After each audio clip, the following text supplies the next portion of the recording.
moments that you have when you do these things, and I think it's more the moment.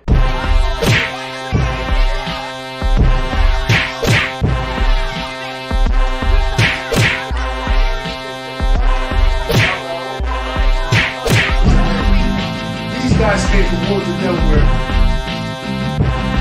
Where was you from? Who's fighting right now? Who's fighting right now? Who's fighting right now? Who's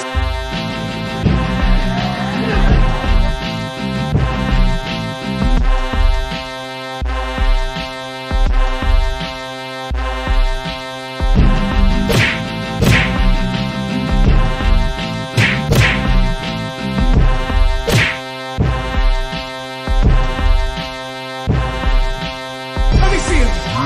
Let me see him. Let me see him. Let me see him. Listen, man, it's your boy D-Mac, man. Fire Nice Podcast. Let me see him. Let me see him. Yo. How are y'all?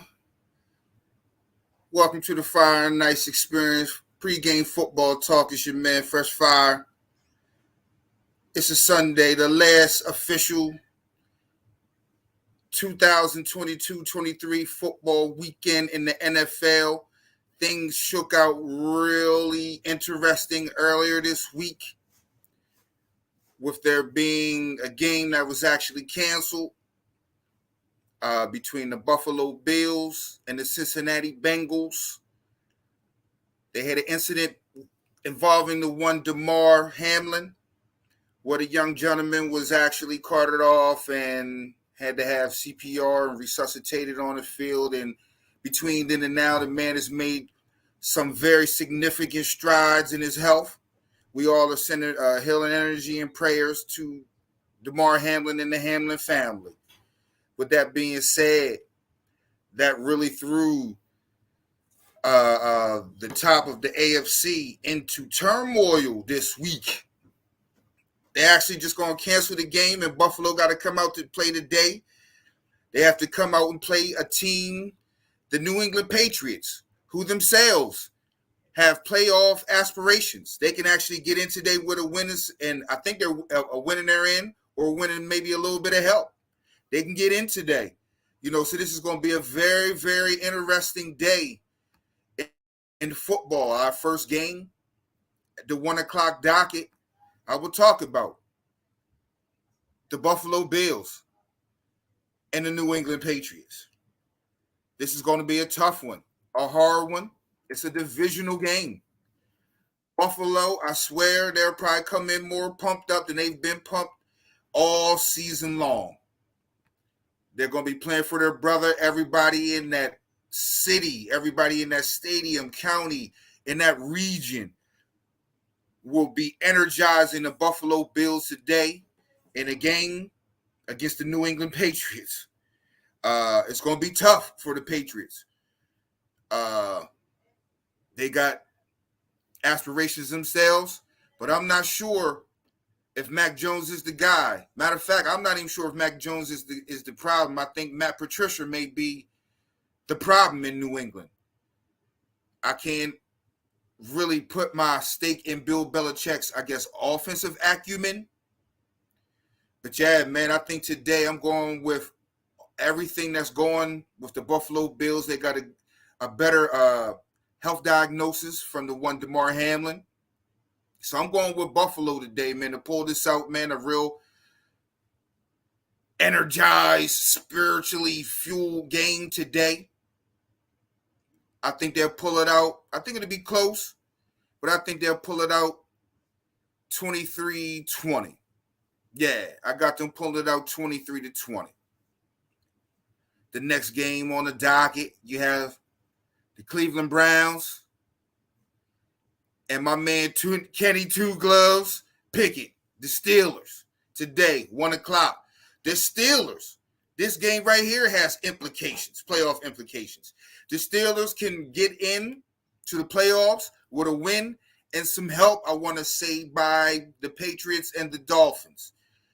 But I would just like to speak about my guy, man, Mike Tomlin, for 1 second right here, man. I think a lot of people even myself kind of doubted if he can get it done this year with Kenny Pickett or with Mitchell Trubisky or whoever he had at quarterback, man. Those guys, man, I just didn't think they had enough. But whatever he got going on in Steel Town, man, Mike Tomlin coaches nothing but winning. I will have no Mike Tomlin slander over here. I will be partaking in none of that blasphemy. That man is a hell of a coach. Probably one or two or three of the best coaches coaching right now, period, bar none. Mike Tomlin has been willing and coaching and guiding his team all season long. I cannot say enough what he's been doing for those guys in Pittsburgh. With that being said, I think the Pittsburgh Steelers pull it out today against the Cleveland Browns. I think the Cleveland Browns, thank you, the best podcast in the tri-state area. Thank you for that. Thank you for that. We're appreciating that. Maybe we can get you on the show one day, good brother. Maybe we can get you on the show one day. But Cleveland's going through a couple things themselves, man. Jadeveon Clowney, I think they sent him home. I think he acting up. You know, I want to be more of the defense. I mean, you out there playing defense, go make plays. What the fuck's wrong? I don't know. Maybe that's just how I see it. I don't know. But for some reason, Jadeveon Clowney always coming up like he's not being used correctly. And all I see him out there doing is, you know, running down tackles. You know, I don't really understand. But maybe he can expound on why he doesn't want to be with the team. And he thinks that he's being not used properly and things of that nature. I don't know, man, but I think they in some turmoil in Cleveland. So I got Kenny Two Gloves and them pulling it out today. Give me 2013 Steelers. Yeah. Another game that has playoff implications. 1 o'clock on the docket. Two more AFC North rivals. You got the Baltimore Ravens traveling to Cincinnati to play the Bengals. 1 o'clock. I have no idea what is going on between the Baltimore Ravens and Lamar Jackson. For some reason, it seems like they felt it, or no, maybe it seems like I was catching vibes, like they felt like he should have been back practicing and playing by now. And Lamar Jackson, I guess he's giving off vibes like I'm not playing until I'm clearly healthy or whatever that is. And that's unfortunate, man. I really love to see the guy play. But before that, he's got to be healthy. I'm not how healthy. I don't know how healthy or unhealthy he is. I don't want him to get out there and risk anything, you know, his health or further financial gains for some type of injury. But if you are enough to play, I think you need healthy enough to play. I think your guys in Baltimore can use you today. They still can get into the playoffs, but I can't tell nobody what to do with their body, what they should be doing, what they shouldn't be doing with their body. I wish I had his body. But with that being said, man, I don't think they go into Cincinnati with the guys that they have and pull out anything. I think Cincinnati thinks that they've got a raw deal with the way things shook out, and some things aren't fair. When we're dealing with unprecedented circumstances and situations, sometimes the innocent, you know, there are some innocent people who get caught up in, you know,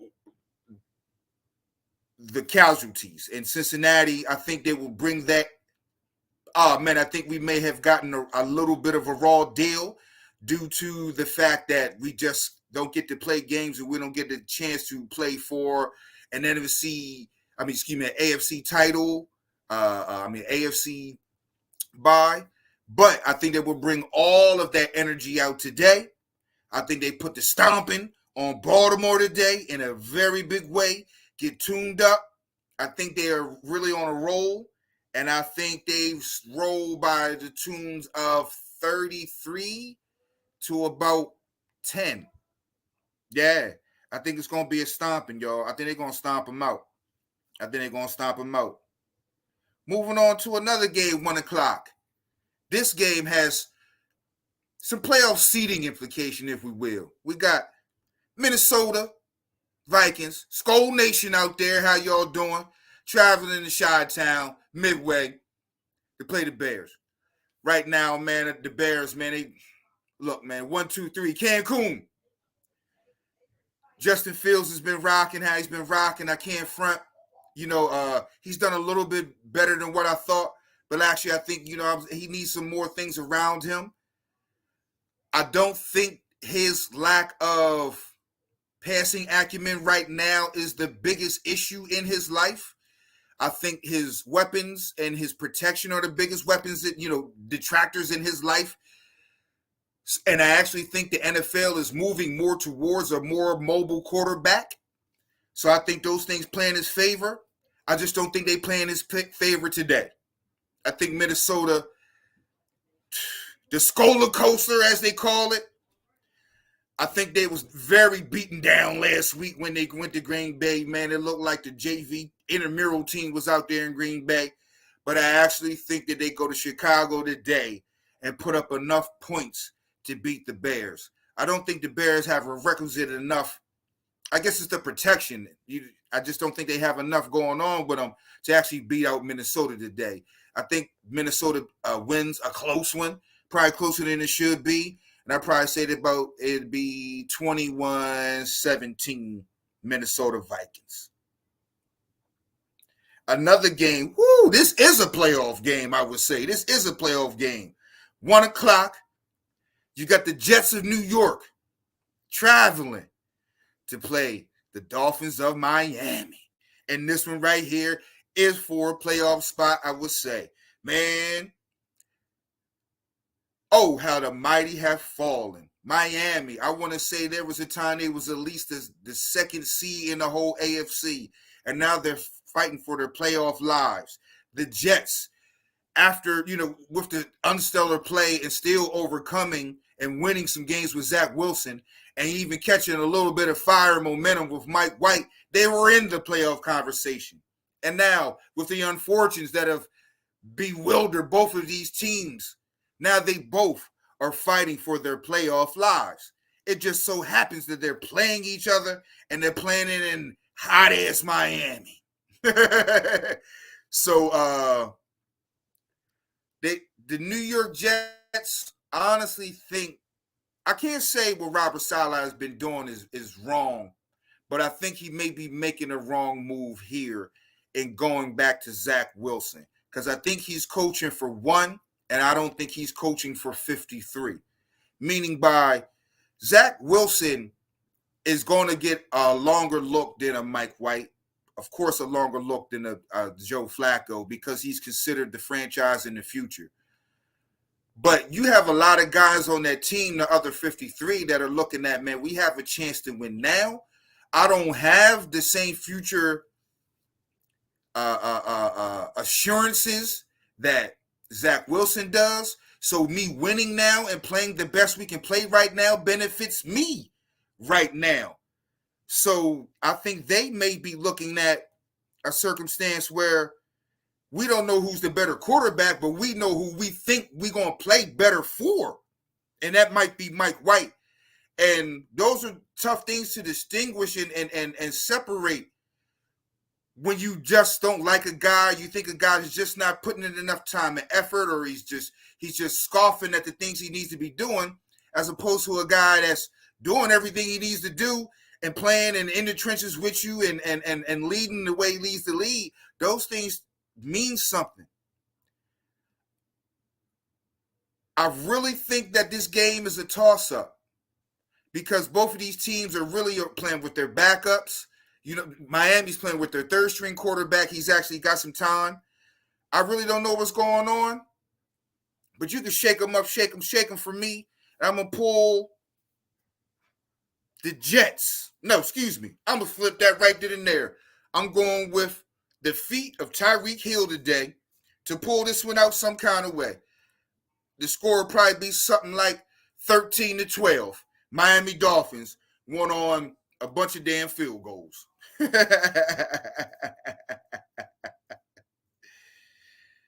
We also have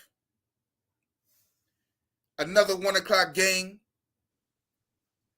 There's really no playoff implications here because the Tampa Bay Buccaneers are traveling to the Atlanta Falcons.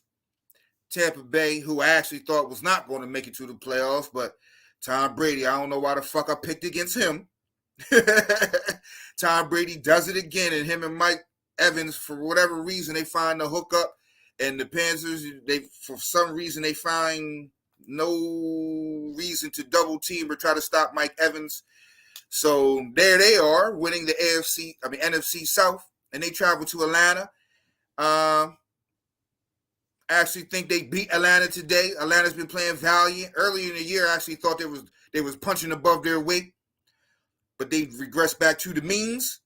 I don't think they'll have enough. I think they're 1-2-3 Cancun. I think they've shot their load a couple of weeks ago. I think the Buccaneers even pulled this one out.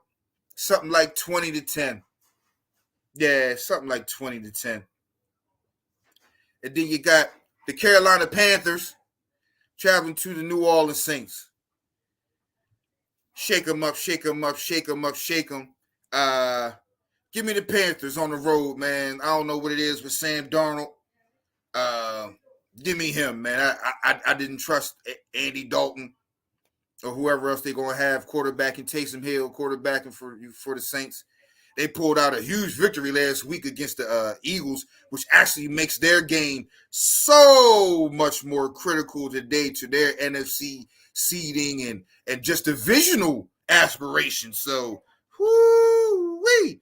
There's some things going on today, man. There's some seedings today. We got another 1 o'clock game, which is, man. The Houston Texans traveling to the Indianapolis Colts. Throwing both in the bag. Shake them up, shake them up, shake them up, shake them. Man, give me the Texans beating the Colts, man. I'm tired of the fighting Saturdays, man. That was fun while it lasted. It lasted 1 week. Moving right along to the 4:30 games. You got the Arizona Cardinals traveling to San Francisco to play the 49ers. 49er Nation, y'all been real vocal this last month and a half, man. Y'all been real vocal. Y'all been real vocal. Y'all looking real good out in San Fran, man, in the Bay. Y'all looking nice. Man, y'all on y'all 7th quarterback. It seemed like nothing stops y'all. Arizona, on the other hand, they've disappointed me all season. They got off on the wrong foot, stayed on the wrong foot, got onto another wrong foot. I have no reason to think that they can do anything today that's going to stop San Francisco's anything. I think they may be another team that's 1-2-3 Cancun. And I actually think they might get stomped out today really bad, man, because this is like a tuner-upper for San Francisco who with a win and a loss by the Eagles, they will have the number one, and a loss by the Vikings, they will have the number 1 seed. So there's some things out there, man, they playing for. So I like the 49ers today in the Slaughterfest. I like the 49ers today in the Slaughterfest. But I got an eerie feeling. Niner Nation. Man. For some reason in my gut, man, I feel like the San Francisco 49ers will have a significant injury today. I'm not wishing it on anybody, but it just seems like that's the only thing that derails San Francisco is injuries, and injuries at the wrong damn time. Now, I'm sending healing energies out there, man, but please, man, as soon as y'all get up 14-21, nothing, man, go ahead and put the subs in. Moving along to another game with some playoff implications. Well, it would have had even more playoff implications if Ron Rivera knew that if he didn't win last week, they wouldn't be in the playoffs. And they're actually at home, and they got the Dallas Cowboys traveling to Washington. The Dallas Cowboys, man, have been playing some pretty solid ball. They have some things to play for today. So I'm pretty sure they're going to show up and give the rookie, Bailey Howell, all he can fucking handle today. This is one of the games where somebody has something to play for. I think all their starters plus will be out there playing hard, and playing well. I actually think they will go into Washington today and give Washington everything that they want, everything that they don't want, and they're going to show up, put the pound down on them, and start scoreboard watching to see if the Eagles can pull out a victory against the Giants, which is a very, very intriguing football game. very, very interesting. It has implications. It could mean some people going from first to fifth. It could mean a team, coming from out of nowhere with the injuries they've had to quarterback, becoming the number 1 seed, with the Eagles at home hosting the New York Giants. Now, the Giants, I have to give them their props. Brian Daboll, I'm probably thinking if it's not him, it may be Coach Sirianni, Coach of the Year. He's been coaching his fucking ass off. He's maxed out everything the Giants could do this year and more. I think he's got that team playing winning football to the best of their ability. That team does not beat themselves, and if they do, it's not by much. They always outpunch their class. Those guys have been playing inspired ball all season. I cannot front on them, and I would say Brian Daboll is my Coach of the Year candidate. With that being said, I would probably have to say, man, it's a lot on the line for the Eagles today. Jalen Hurts, I think he comes back today. I think he plays. I'm not sure how well he plays, though, today. I do think all 53 men on the Eagles understand the urgency of today's football contest. I do think all 53 men on the Philadelphia Eagles today will come up, and show out as hard, as tough, and as dogged as they have all season long.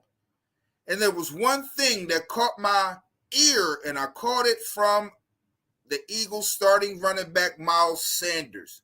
And he said something about the Eagles that was telling. He said, I think the Eagles, my team, may have overlooked some things, and this was a wake-up call. If anybody was listening to what any of the Eagles had to say this week, the underlying theme was the last 2 weeks of losing was a wake-up call. So I think a lot of guys was looking forward and looking past some teams that they should have beaten.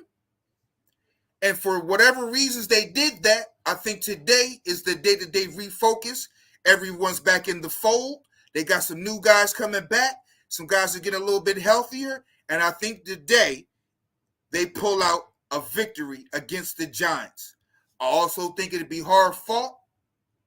Well, as hard as you can fight with your JV unit in, because the Giants already said that they're going to be sitting out some guys because they have a game next week. They can't move up or move down. They're locked into the 6th seed. So I think the Eagles come out,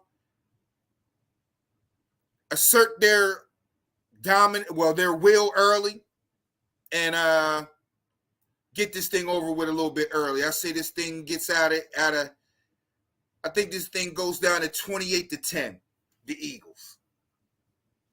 The next game on the docket would be the LA Rams traveling to the Seahawks. And the Rams are probably the most disappointing defending champion I've seen in my lifetime. And it's very, very disappointing in their defense of the title. They're 1-2-3 Cancun. It is a little bit intriguing to have Baker Mayfield out there with Sean McVay he always is big up what he thought about a Baker Mayfield and Baker Mayfield's talent. Well, you got him. You've had him now for a couple weeks now. Maybe you can do something with him. But one thing that I've been a little bit more impressed with all season long is the play of one Geno Smith. Those guys up there in Seattle, man, I think they knew something that the rest of us didn't. And that was Russell Wilson isn't as good as you guys think he is. Russell Wilson has went to Denver, and I think everybody in Seattle is like, look, we told you. We tried to hide him. He kept calling out, I want pots and pans. Please let me cook. Said, you're not a cook. You're more like a production assistant. And those things went horribly wrong in Denver. And Geno Smith looking like an NFL quarterback should look like. And with that being said, I like the Seahawks to pull out the victory over the lowly LA Rams. The next game on the docket, man, you got the Los Angeles Chargers traveling to those lowly Broncos. Man, the Broncos this season was probably about as disappointing as season I've seen from a team that had some very, very real expectations. Russell Wilson has came out and looked like poop. The team, if they could, they probably put hands on him. They've been yelling at him in public, so I can just assume the shit they say to him in private. Like this bum-ass motherfucker talking all this shit came all the way from Seattle to do this shit. I'm pretty sure they've said that in his face if they willing to motherfucker snap on him on the sideline in public on national television. So I can just imagine, man, Russell Wilson, man, just the bullshit, man. Just like, damn, man, we swore we had some real motherfucking aspirations with this guy, man. And you have been the biggest disappointment this motherfucking season and on this team, man. Russell fucking Wilson, man, has stunk the fucking joint up so damn bad in Denver, man. I feel sorry for my son. I feel sorry for Mike Pickens. I feel sorry for all those Denver Broncos out there, man. Denver Broncos fans out there, man. Y'all got sold a bill of goods, man, with Russell Wilson, man. Got the coach fired 2-3 weeks ago, man. It's some bullshit. People don't understand it. If you play bad, you can actually affect somebody's motherfucking livelihood, dog. With that being said, man, I think the Chargers going into Denver and tune up for the playoffs. I think Brandon Staley, their head coach, still may even be on the hot seat because I think that team has underachieved a little bit to a man on the LA Chargers. But I think this year there was requisite enough teams playing bad or losing football that they just didn't have to beat themselves. And here you see yourselves in the playoffs. I can honestly say, man, I seen, something like this coming from the Chargers. I actually picked them to go to the playoffs this year, regardless of all the other teams playing poorly and playing, losing football. I thought they were a team that actually was going to get to the playoffs this year just because they had a lot of talent on the team. I'm not the biggest fan of Justin Herbert. I'm just not the biggest hater of him. I wasn't the biggest believer in all the accolades that was heaped on him to never have won anything. Oh, this guy's the next, best thing to slice bread. And I'm like, I don't know. If he was that good, I would think they would win a whole lot more. But who am I? And now they're in the, the playoffs. I can't say that it's not because of him. Yes, he's played a big part in them getting to the playoffs, a huge part. And I think they're going to Denver and stomp shit down their leg. 2-0 for the playoffs. I think they 1-2-3 Cancun. Everybody except Russell Wilson. He'll be out there trying to make plays he shouldn't, throwing balls into the dirt and throwing balls into LA Charger hands by the tune of 28-12 Chargers. In the last game on the docket, we have a game with huge, colossal, titanic playoff aspirations. And we have the Detroit Lions, the kneecap biters, traveling up to the frozen tundra of Lambeau Stadium to play the Green Bay Packers. This is for all the marbles, folks. It's for all the chips. Detroit Lions, I got to salute y'all. All season long, the offense was humming. It's just the defense couldn't stop a nosebleed. When the defense started stopping, just being average, you guys caught wind. You guys caught traction. You guys are young. And one thing I want to say is a lot of people wrote him off, but Jared Goff had a pretty good season this season. Shout out to Jared Goff up in Detroit. Amon-Ra St. Brown. Jamal Williams, DeAndre Swift. They traded away TJ Hawkinson and actually got better. So salute those guys up there. But I swear to you, man, when it seems like Green Bay Packers, Aaron Rodgers, I threw dirt on them, 3-4 weeks ago. I didn't think they was going to beat Miami Dolphins. Dr. X was fucking wrong. Last week, I actually picked the motherfucking Vikings. Man, they beat piss down their leg. I don't really know where to go with this one because I actually thought the Green Bay Packers had blew their wad a couple weeks ago. They had shot their wad against Dallas. And I thought some other teams that they was playing was just going to be able to beat them. And fucking Aaron Rodgers with all his ayahuasca visions, all his RELAX relax. Here they are. Like he said a couple weeks ago, all we got to do is win our games and have a couple things go right, which it looked like the fuck they did.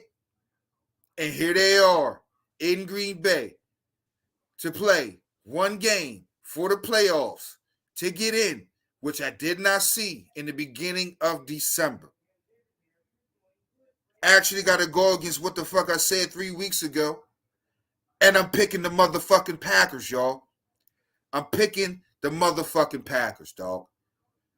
I struggle with this, but now I'm like, damn it, man. When it comes down to a one-game scenario, do I like Green Bay or do I like Detroit? The X factor in that is Aaron Rodgers. Aaron Rodgers is probably going to be the guy who makes the plays that wins the games for the Green Bay Packers. Oh, I think it's going to be close. I think it's going to be hard fought. I think Dan Campbell might even tackle someone himself. But I think the Green Bay Packers pull it out and get into the playoffs. A hard-fought game. Give me 24-23 Green Bay Packers.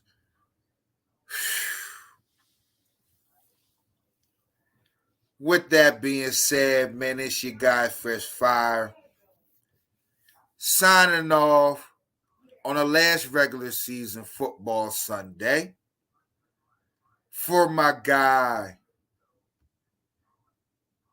Coach P.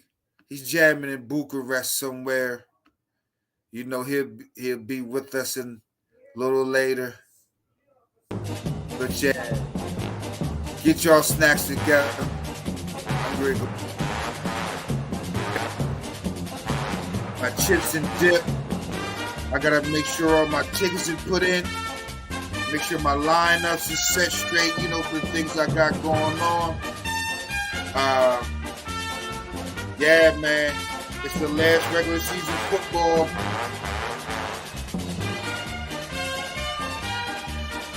Yes, sir. With that being said, I'm your man, Fresh Fire. We out. We live at the Fire Nights podcast, man, and it's certain moments that you have when you do these things, and I think it's more the moment.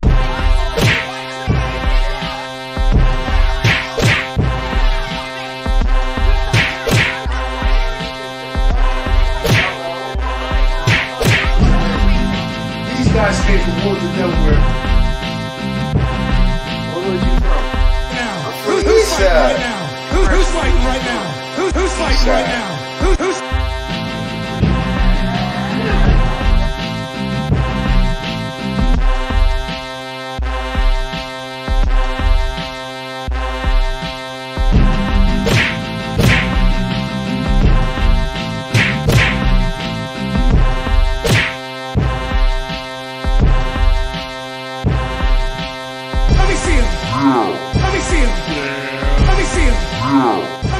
Man, it's your boy, man. Fire Nights Podcast.